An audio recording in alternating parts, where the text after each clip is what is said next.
I never imagined that my own son-in-law would destroy me in front of 180 investors at our company's annual meeting.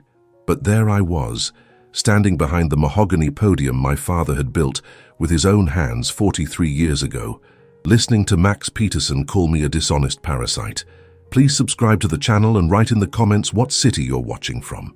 The words echoed through the conference room at the Marriott downtown.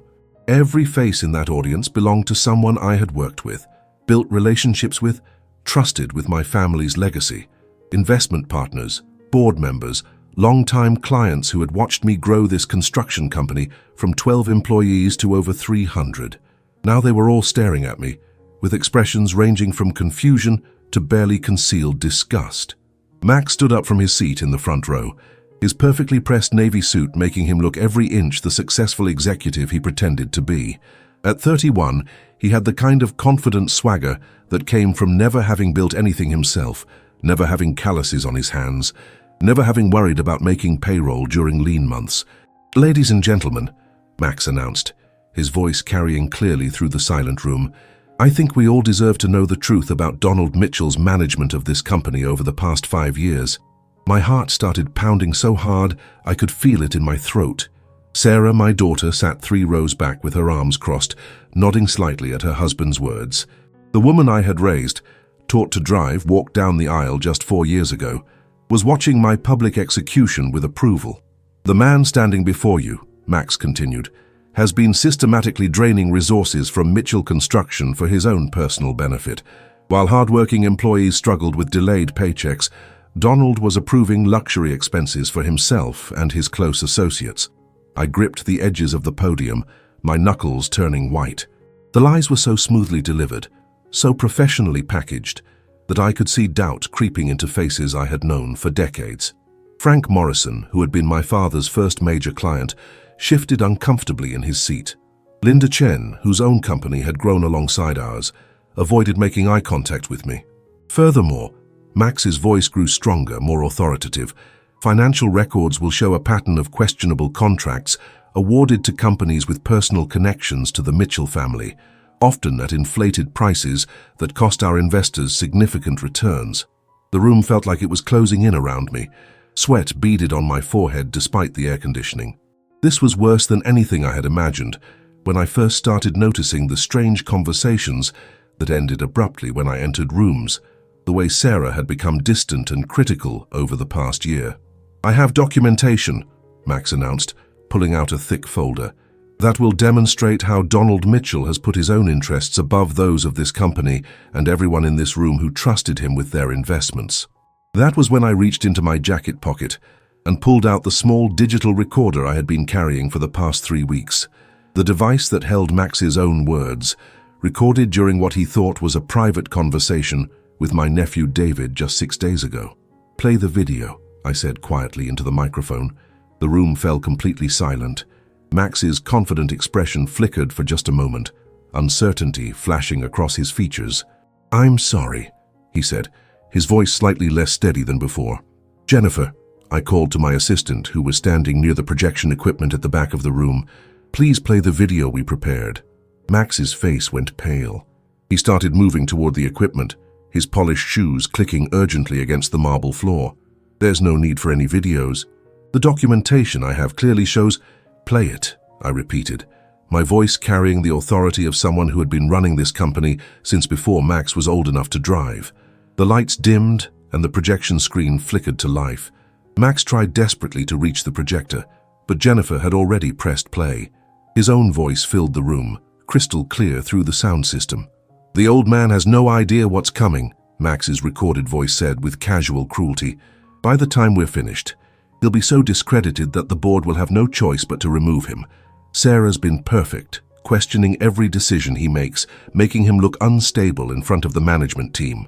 The room erupted in shocked murmurs. I watched Max's face transform from confident aggression to pure panic as his own words condemned him.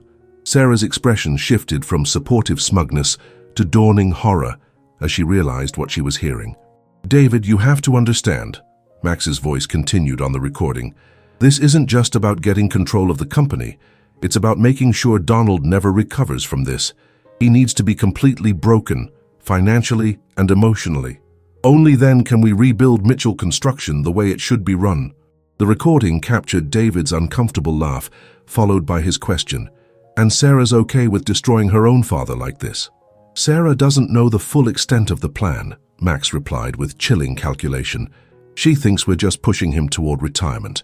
She has no idea we're going to make sure he loses everything he's worked for. The beauty is, she's been the perfect weapon against him without even knowing it." I looked out at the audience and saw faces I recognized turning toward Sarah with expressions of disbelief and disgust. My daughter sat frozen in her chair, her mouth slightly open, staring at her husband as if seeing him for the first time. "Turn it off," Max shouted, lunging for the projector again. But Jennifer stepped between him and the equipment, her small frame somehow seeming immovable. "Let it play," I said firmly, because there was more. So much more that these people needed to hear about the man who had just tried to destroy my reputation with lies and forged documents. Max's recorded voice continued, "The forged signatures on those contract amendments were perfect. Even if Donald suspects something, he'll never be able to prove he didn't authorize those payments to Phoenix Consulting. And Phoenix Consulting, as you know, is entirely controlled by shell companies I established in Nevada." The room fell into stunned silence. Max had just confessed to fraud, embezzlement, and conspiracy, all while trying to frame me for his own crimes. I watched my son-in-law realize that his carefully planned destruction of my life had just become his own public downfall. The recording had been playing for less than 2 minutes, but it felt like a lifetime. I watched Sarah's face crumble as she realized the extent of her husband's manipulation. The confident woman who had been questioning my every decision for the past 18 months suddenly looked like a lost child. "Dad," she whispered, barely audible above the continued playback of Max's voice detailing his schemes. The recording captured Max explaining to David how he had gradually poisoned my relationship with all 3 of my children over the past 2 years. "It started small," he explained with sickening pride. Casual comments about how I seemed confused during family dinners, suggestions that my memory wasn't what it used to be, observations that I was becoming difficult and stubborn as I aged. Sarah was the easiest target, Max's voice continued through the speakers. She wanted so badly to believe she was protecting the family business that she never questioned why I had such detailed information about her father's supposed mistakes. Every concern I raised, every problem I identified, she brought directly to Donald without realizing she was doing my work for me. I remembered those conversations with Sarah, the way she would corner me after board meetings with lists of concerns that seemed to come from nowhere. Her newfound interest in examining every contract, every expense report, every decision I made. I had thought she was finally taking an active interest in the business. Instead, she was unknowingly serving as Max's spy and attack dog. The genius was making her think it was her idea to push for more oversight, Max's recorded voice explained. I would mention some irregularity I had noticed, and within a week, Sarah would be demanding detailed explanations from Donald about that exact issue. She never realized I was feeding her the questions. Michael, my oldest son, was sitting near the back of the room. I watched his face as understanding dawned. For months, Sarah had been calling him with concerns about my mental state, my decision-making ability, my fitness to continue running the company. Michael had started treating me differently, more carefully, as if I were fragile. Now he was realizing that every worry Sarah had shared with him had originated with Max. The recording shifted to Max describing how he had manipulated Tommy, my youngest son, who worked in our Sacramento office. Max had convinced Sarah that Tommy was being given unfair advantages, that I was showing favoritism that hurt the company's overall performance. Sarah had begun confronting Tommy about projects he was assigned, questioning whether he had really earned his promotions. The best part, Max's voice said with obvious satisfaction, was watching the family tear itself apart while Donald tried desperately to hold everyone together. Every time he defended one child, the others saw it as proof of favoritism. Every time he tried to explain his decisions, they saw it as evidence that he was losing his grip. I closed my eyes, remembering the family dinner 3 months ago, where Sarah had openly challenged my decision to promote Tommy to regional manager. The argument that followed had been devastating. Tommy had accused Sarah of jealousy. Sarah had accused me of nepotism. Michael had tried to mediate and ended up angry at everyone. We had barely spoken as a family since that night. Max had orchestrated it all. The Phoenix consulting contracts were brilliant, David's voice said on the recording, clearly impressed despite himself. How did you manage to make them look legitimate? Simple, Max replied. I created fake project proposals that addressed real problems Donald had identified in company meetings. Then I drafted contracts using Donald's standard language and approval processes. The signatures were easy to forge. I've been practicing Donald's signature for over a year. Jennifer fast-forwarded the recording to another section. Max's voice filled the room again, this time discussing his long-term plans. Once Donald is removed as CEO and board chairman, I'll restructure the entire company. Sarah will be named president, but she'll be completely dependent on my guidance. She has no real understanding of construction or business operations. I'll be the power behind the throne, and eventually, I'll ease her out too. Within 5 years, I'll control Mitchell Construction completely. The cold calculation in his voice made my stomach turn. This wasn't just about money or power. Max had set out to systematically destroy my family relationships, my professional reputation, and my life's work, all while making my own daughter complicit in the destruction. What about the children? David asked on the recording, referring to Sarah's 2 young kids, my grandchildren. They'll be better off without Donald's influence, Max replied dismissively. He's too old-fashioned, too rigid in his thinking. They need to grow up understanding that success requires flexibility, requires the willingness to do whatever is necessary to win. Sarah made a small, choked sound. I looked at her and saw tears streaming down her face as she finally understood what her husband really thought of her father, her family, and even her children. The recording continued with Max, describing how he had been slowly isolating me from longtime business partners and friends. He had been scheduling meetings during times when I was traveling or unavailable, then telling people I was becoming unreliable about keeping commitments. He had intercepted phone calls and emails, creating the impression that I was difficult to reach and unresponsive to important communications. The beauty of it, Max's voice explained, is that Donald has no idea why people are starting to treat him differently. He thinks it's just age-related decline in his professional relationships. He's actually started questioning his own competence, which makes our job even easier. That hit me like a physical blow. For months I had been wondering why old friends seemed distant, why long-time clients appeared less enthusiastic about working with us. I had started second-guessing myself, wondering if I really was losing my edge, if maybe it was time to step back and let the younger generation take over. Max had made me doubt myself while positioning himself as my replacement. The projection screen showed the timestamp on the recording. The conversation had taken place just 6 days ago, in David's office after what Max thought was a private family dinner. What Max didn't know was that David had become suspicious of his motives weeks earlier and had started recording their conversations. Jennifer, I said quietly into the microphone, please pause the recording. The room fell silent, except for the sound of Max's labored breathing. He stood in the center of the room, his expensive suit wrinkled from his desperate attempts to stop the playback, his face flushed with rage and panic. There's more, I announced to the audience, much more, but I think everyone here has heard enough to understand what's been happening to Mitchell Construction over the past 2 years. I looked directly at Sarah, who was now openly sobbing. Sweetheart, I said gently, you need to know that none of this is your fault.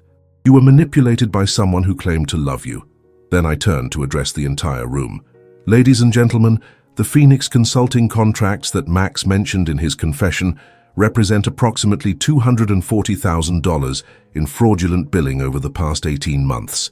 Every signature he forged, every document he falsified, every lie he told about my competence was part of a calculated plan to steal this company from the family that built it. Max finally found his voice. This is all fabricated, he said desperately. That recording has been edited, manipulated. David and Donald planned this together to... Shut up, Sarah said quietly, her voice cutting through his protests like a blade. She stood up slowly, her eyes never leaving her husband's face. Just shut up, Max. Please. The room watched as my daughter walked toward the front, past her husband who reached for her arm. She pulled away from his touch as if he were toxic.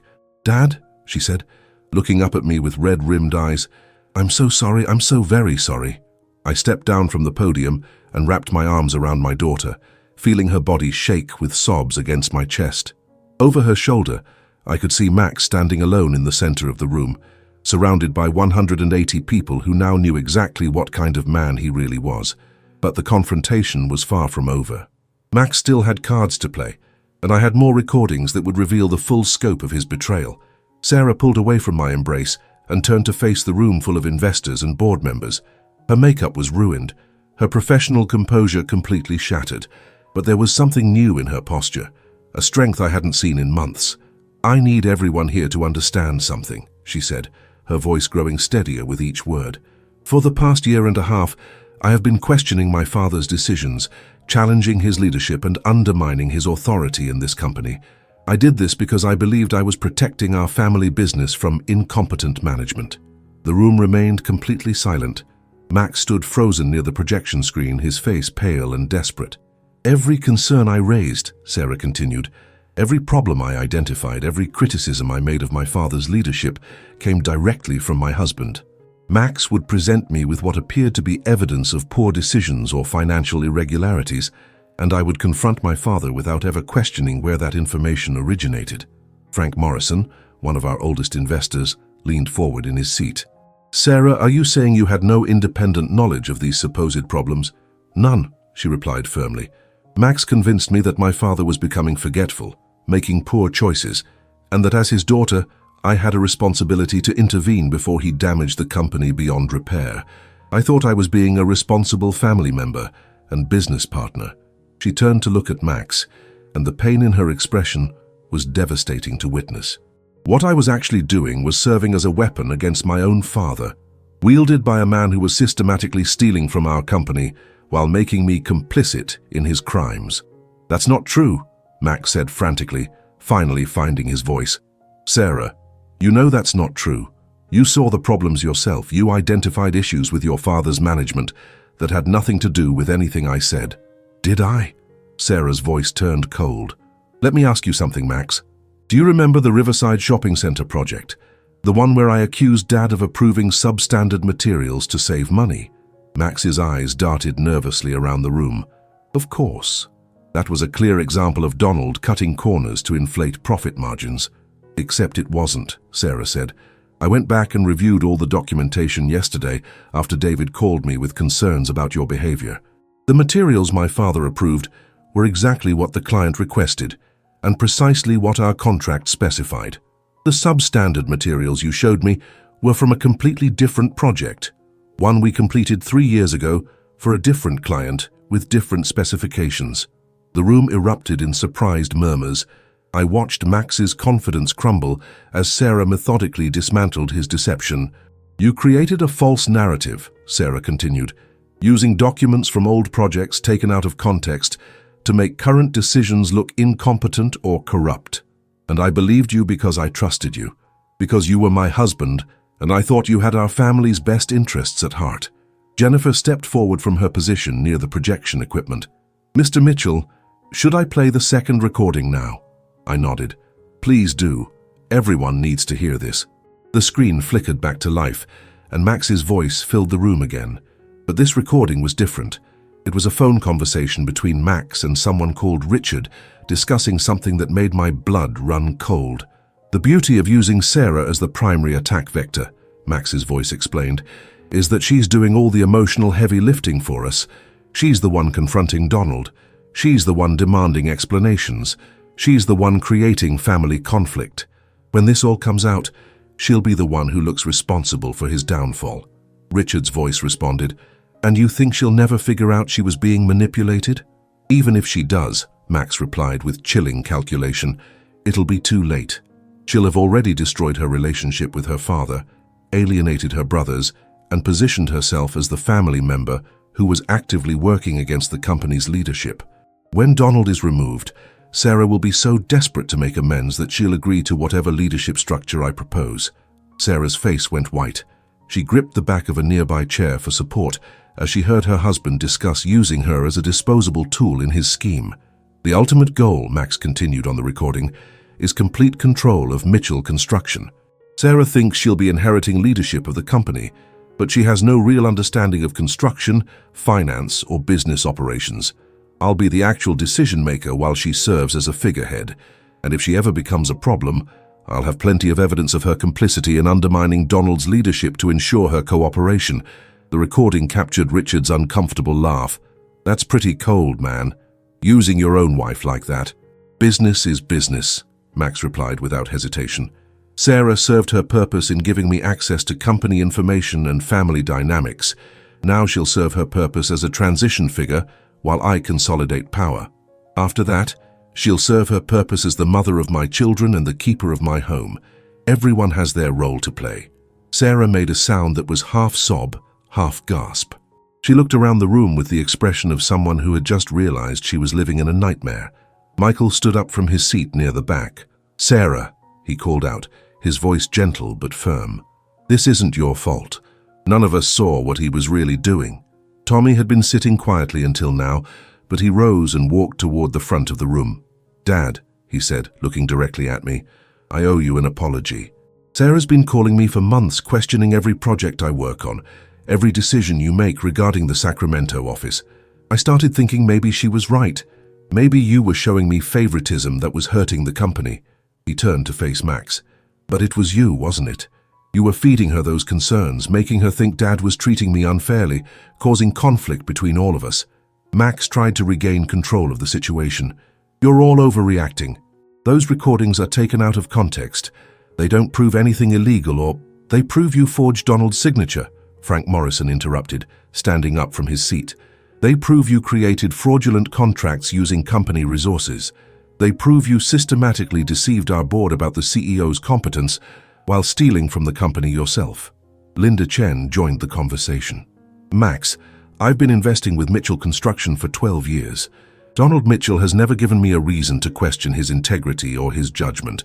But you've spent the past year scheduling meetings when Donald wasn't available, then telling us he was becoming unreliable about keeping commitments. The pieces were falling into place for everyone in the room. Max's campaign of deception was being exposed from every angle. Jennifer approached me with another document.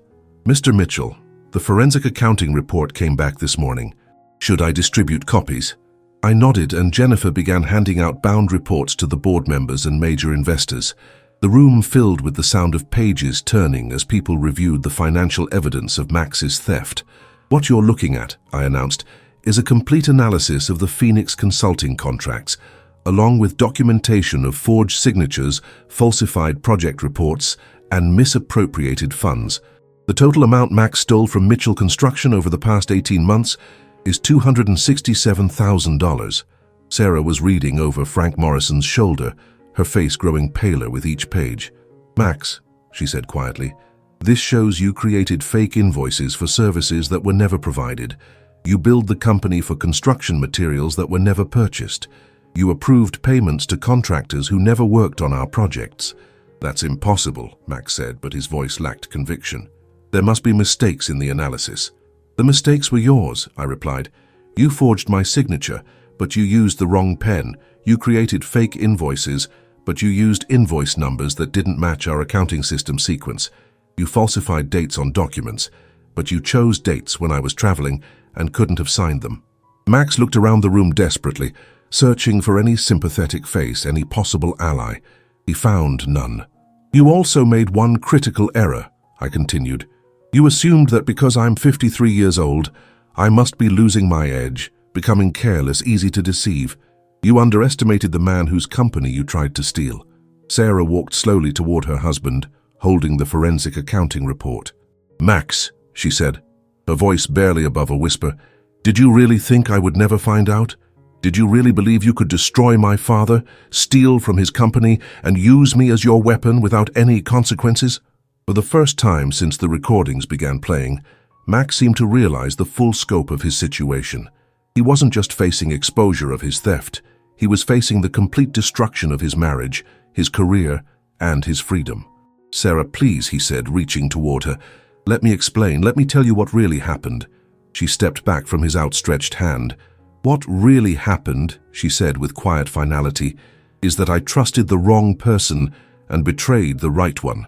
What really happened is that I spent 18 months attacking my father while my husband robbed him blind." The room watched as Sarah removed her wedding ring and placed it on the table next to the forensic accounting report. "What happens now," she continued, is that I make this right." The wedding ring made a small metallic sound as it hit the table, but in the silence of the conference room, it seemed to echo like a gunshot. Max stared at it with the expression of a man watching his world collapse in real time. "Sarah, don't do this," he pleaded, his voice cracking. "Think about our children. Think about Emma and Jake. They need their father. They need their family to stay together." "Our children," Sarah repeated slowly, "need to be protected from a father who steals, lies, and manipulates the people who trust him. They need to understand that actions have consequences, and that no one is above accountability." She turned to address the room. "Ladies and gentlemen, I want to formally apologize to each of you for my role in undermining confidence in my father's leadership. I was deceived, but that doesn't excuse the damage I caused to this company and to relationships that took decades to build." Frank Morrison stood up, his weathered face showing the kind of respect that comes from 60 years in business. "Sarah, you were a victim in this situation, not a perpetrator. What matters now is how we move forward." "Mr. Morrison is right," Linda Chen added. "The question is what legal action we're taking against Max and what steps we're implementing to prevent this kind of fraud in the future."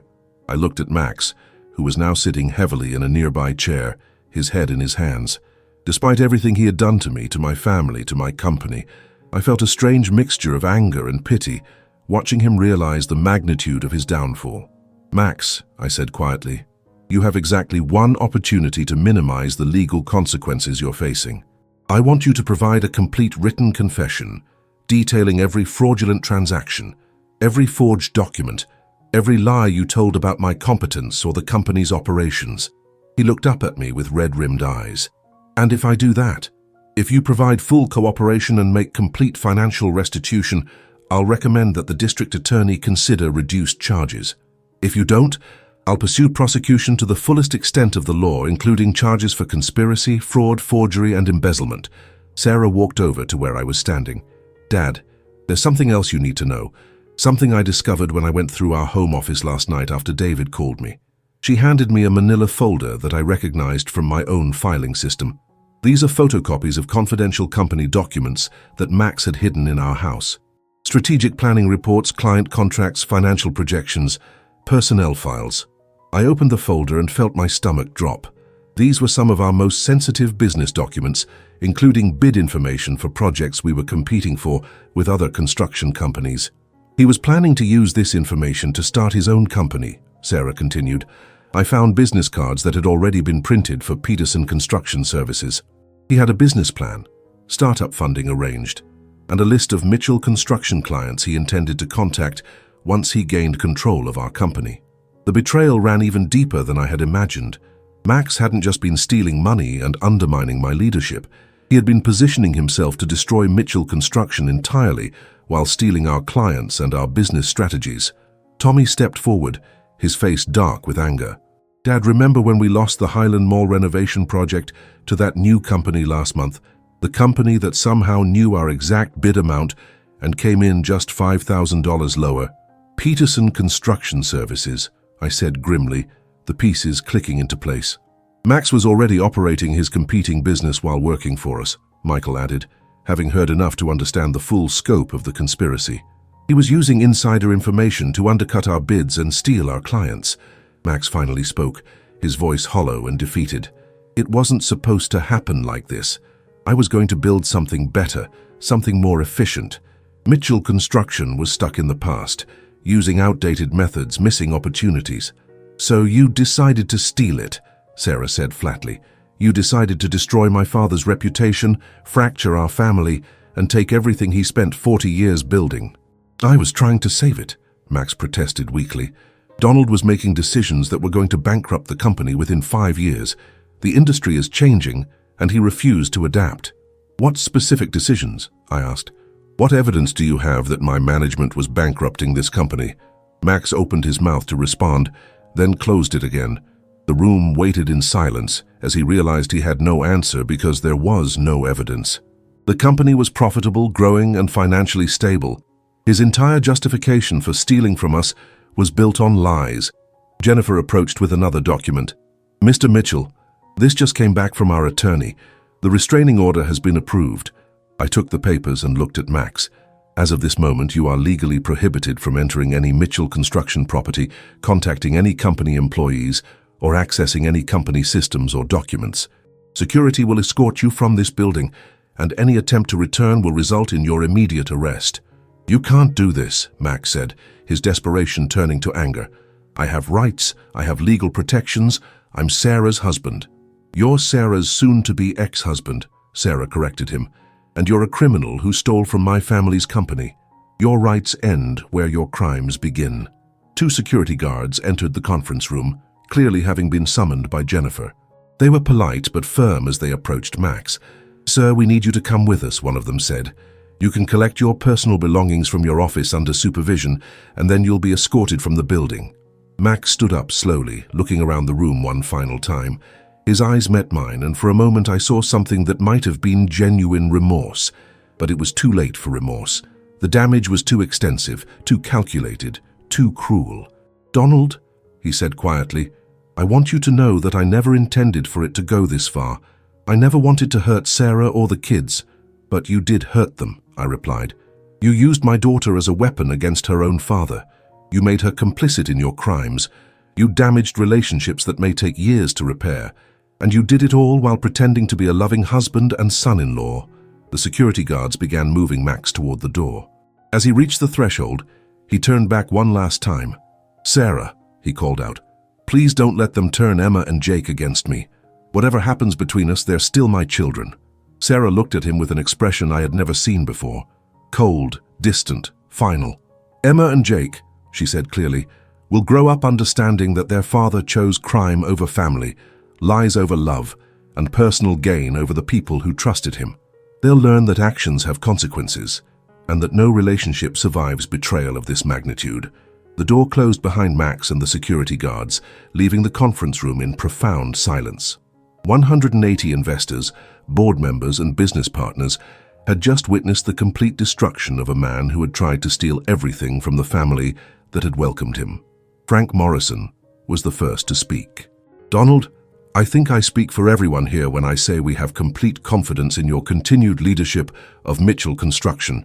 This company has weathered this crisis because of your integrity and preparation, not in spite of your age or competence." The room erupted in applause. After months of doubting myself, wondering if I really was losing my edge, hearing that validation from people I respected meant everything. Sarah walked over to me and put her hand on my arm. "Dad, I know I can never fully make up for what I did to you, to our family, to this company, but I want to try. I want to earn back your trust and help repair the damage that was done." I looked at my daughter, seeing the woman I had raised, the strength and integrity that Max had tried to exploit and corrupt. She had made mistakes, terrible mistakes, but she had also found the courage to face the truth and take responsibility for her actions. "Sarah," I said, pulling her into another embrace, "we're going to be okay, our family is going to be okay, and Mitchell Construction is going to be stronger than ever." But even as I spoke those words, I knew the real work was just beginning. Max was gone, but the consequences of his actions would ripple through our lives for months to come. Sarah would need to rebuild her relationship with her brothers, regain the trust of company employees, and figure out how to protect her children from the inevitable scandal that would follow their father's arrest. The hardest part, though, would be learning to trust again after such a profound betrayal. 3 weeks after the annual meeting, I sat in my office reviewing the damage assessment that our legal team had prepared. The numbers were staggering, but not in the way I had expected. Yes, Max had stolen $267,000 from the company, but the investigation had also revealed that his systematic undermining of my leadership had cost us an additional $400,000 in lost contracts, delayed projects, and damaged client relationships. The knock on my door interrupted my reading. Sarah entered carrying 2 cups of coffee and a folder thick with documents. She had been coming to the office every day since Max's arrest, working without pay to help repair the damage her husband had caused. "The Peterson Construction Services investigation came back," she said, setting the coffee on my desk and taking the chair across from me. "It's worse than we thought." I opened the folder and began reading the private investigator's report. Max hadn't just been planning to start a competing business. He had already been operating one for 8 months, using stolen Mitchell Construction information to undercut our bids on 12 different projects. Highland Mall, Riverside Shopping Center, the downtown office complex renovation, I read aloud. He knew our bid amounts on all of these because he had access to my computer files. And he wasn't working alone, Sarah added, pointing to a section of the report.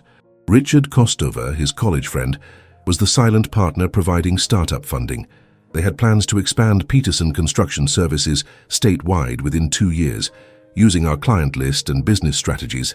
The betrayal kept revealing new layers. Max hadn't just married my daughter to gain access to the family business. He had been planning to destroy it from the beginning. "Dad," Sarah said quietly, "I need to tell you something. Something I should have told you 3 weeks ago." I looked up from the report, recognizing the tone in her voice. There was more. The night before the annual meeting, Max tried to get me to sign papers transferring my company shares to him. He said it was for tax planning purposes, to protect our assets in case you tried to retaliate against him for exposing your supposed incompetence. My blood ran cold. "What kind of papers?" "A complete transfer of ownership," she replied, her voice barely above a whisper. If I had signed those documents, Max would have controlled 42% of Mitchell Construction immediately. Combined with the shares he thought he could manipulate from other family members, he would have had controlling interest. I set down my coffee cup with shaking hands. "Sarah, if you had signed those papers, he would have owned the company by now," she finished. "You would have been forced out completely, with no legal recourse, no financial compensation, nothing." The scope of Max's plan was breathtaking in its cruelty and calculation. He hadn't just wanted to steal money or damage my reputation. He had wanted to take everything. "But I didn't sign them," Sarah continued. "Something felt wrong about the timing, about the urgency. That's when I called David to ask his opinion about the tax implications, and that's when David told me about his concerns regarding Max's behavior." "Thank God for David's suspicions," I said, thinking about my nephew's decision to start recording his conversations with Max. "There's more," Sarah said. "Max had already approached Michael and Tommy separately, trying to convince them that you were becoming incompetent and that family intervention was necessary. He was working on getting them to support his takeover bid. Did they believe him? Michael was starting to have doubts about your decision-making because of all the concerns I had been raising.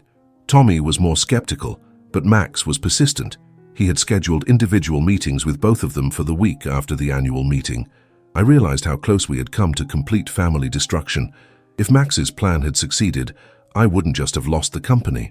I would have lost all of my children, believing they had conspired against me while they believed I was incompetent. Jennifer buzzed my intercom. "Mr. Mitchell, Detective Rodriguez is here to see you." Detective Rodriguez entered with the purposeful stride of someone carrying important news.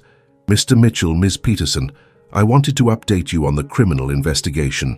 "Please sit," I said, gesturing to the chairs in front of my desk. "Max Peterson has been formally charged with grand theft, fraud, forgery, and conspiracy. The district attorney's office is also pursuing charges related to his competing business activities, which constitute commercial espionage and unfair business practices." Sarah leaned forward. "What does that mean in terms of sentencing?" "If convicted on all charges, he's looking at 5 to 8 years in state prison, plus full financial restitution and substantial fines. The commercial espionage charges carry additional penalties because they involved systematic theft of trade secrets." "And the custody situation?" Sarah asked, her voice tense. "Given the nature of the charges and the evidence of deliberate family manipulation, the family court judge has granted you temporary full custody of the children. Max will be allowed supervised visitation only, and only after he completes court-mandated counseling." Sarah's shoulders sagged with relief. She had been terrified that Max would try to use Emma and Jake as weapons in his legal defense, claiming that Sarah's cooperation with the prosecution was motivated by vindictiveness rather than justice. "There's one more thing," Detective Rodriguez continued. "Max's attorney has approached the district attorney about a plea bargain. He's willing to provide full cooperation and testimony against Richard Kostova in exchange for reduced charges." "What kind of cooperation?" I asked. "Complete financial records of Peterson Construction Services, details about other clients they defrauded using stolen information, and testimony about Kostova's role in planning the conspiracy against Mitchell Construction." I looked at Sarah. "What do you think?" "I think," she said slowly, "that Max made his choices, and now he has to live with the consequences. If he wants to minimize his sentence by helping prosecute his co-conspirator, that's between him and his attorney. Detective Rodriguez stood to leave. Mr. Mitchell, I want you to know that this case has been one of the most clear-cut examples of corporate fraud I've investigated in 20 years. Your decision to gather evidence before confronting Peterson probably saved your company and your family. After the detective left, Sarah and I sat in silence for several minutes, processing the magnitude of what we had learned. Finally, she spoke. Dad, I need to ask you something, and I need you to be completely honest with me. Of course. Can you ever forgive me for what I did? Can you ever trust me again, after I spent 18 months questioning your every decision and undermining your authority? I studied my daughter's face, seeing the genuine remorse and pain in her expression. She had lost weight since Max's arrest, and there were dark circles under her eyes that spoke to sleepless nights and constant worry. Sarah, I said carefully, what you did hurt me deeply, but what Max did to you was worse. He systematically manipulated your love for this family and your desire to protect the business to turn you into a weapon against your own father. But I should have seen through it, she protested. I should have questioned his motives, investigated his claims, trusted my own instincts about you. Maybe, I agreed, but manipulation is insidious. It works by exploiting our good intentions and our trust in the people we love. Max didn't succeed because you were weak or foolish. He succeeded because you cared so much about protecting this family that you were willing to have difficult conversations with me when you thought it was necessary. Tears started streaming down her face. I was so horrible to you. I questioned your competence, your judgment, your fitness to lead this company. I made you doubt yourself. Yes, you did. And it's going to take time for both of us to heal from that. But Sarah, you also found the courage to face the truth when it was presented to you. You immediately took responsibility for your actions and began working to make things right. That tells me everything I need to know about your character. So you can forgive me? I can forgive you, I said. And more importantly, I can trust you again. Because now I know that when the truth mattered most, you chose truth over loyalty to your husband. You chose family over the easier path of denial. Sarah came around the desk and hugged me tightly. I love you, Dad. I'm going to spend the rest of my life making sure you never regret giving me another chance. I love you too, sweetheart, and I'm proud of the woman you've become, even in the middle of this nightmare. As she pulled away, I saw something in her eyes that I hadn't seen in months. Hope, determination, the strength that I had tried to instill in all my children when they were growing up. Now, I said, returning to business, we have a company to rebuild and a family to repair. Michael and Tommy are coming in tomorrow for a full family meeting. It's time to start healing. What about Max's trial? Sarah asked. Max's trial is his problem now, I replied firmly. Our focus needs to be on moving forward, not looking back. Mitchell Construction is going to be stronger than ever, and our family is going to be closer than we've been in years. But even as I spoke those optimistic words, I knew the real test would come in the months ahead, as we all learned to trust each other again and work to rebuild what Max's deception had nearly destroyed. 6 months after Max's arrest, I stood in the same conference room at the Marriott downtown, looking out at many of the same faces that had witnessed his attempted destruction of my company and family. But this time, the atmosphere was completely different. Instead of tension and uncertainty, there was energy and optimism. Ladies and gentlemen, I announced into the microphone, I'm pleased to report that Mitchell Construction has had the most profitable 6 months in company history. The room erupted in applause. Frank Morrison gave me a thumbs up from his front row seat. Linda Chen was smiling broadly, her earlier concerns about my leadership completely forgotten. Our gross revenue for the first half of this year exceeded our projections by 18%, I continued. We've secured 12 new major contracts, expanded into 2 additional markets, and hired 47 new employees. Sarah, sitting in the front row where Max had once sat, was beaming with pride. She had worked tirelessly to rebuild the client relationships that Max's deception had damaged, personally visiting every investor to apologize for the chaos and to demonstrate our commitment to transparency and excellence. More importantly, I said, we've implemented new internal controls and oversight procedures that ensure the kind of fraud we experienced can never happen again. Every contract requires dual approval, every financial transaction is independently verified, and every employee has access to confidential reporting channels. Michael stood up from his seat in the third row. "Dad, I'd like to say something, if that's okay." I nodded and handed him the microphone. My oldest son walked to the front of the room with the confidence of someone who had found his place in the family business. 6 months ago, Michael began, many of us in this room witnessed an attempt to destroy not just a company, but a family. What we've learned since then is that Mitchell Construction's greatest strength has always been the integrity of its leadership and the loyalty of its people. He gestured toward me. Donald Mitchell could have let bitterness and anger consume him after what Max Peterson did to our family. Instead, he chose forgiveness, healing, and growth. He turned a crisis into an opportunity to make this company stronger and more successful than ever. Tommy joined Michael at the front of the room. "The Sacramento office had its best quarter ever," he announced. "Without Max's interference and manipulation, we've been able to focus on what we do best, delivering quality construction services that exceed our clients' expectations." I felt a profound sense of satisfaction watching my sons work together, supporting each other and the company without the toxic influence that Max had introduced into our family dynamics. "I also want to address the elephant in the room," Sarah said, taking the microphone from Tommy. "Many of you witnessed my role in questioning my father's leadership based on false information provided by my former husband. I want to publicly acknowledge that my actions were wrong, even though my intentions were good." The room fell silent as Sarah continued.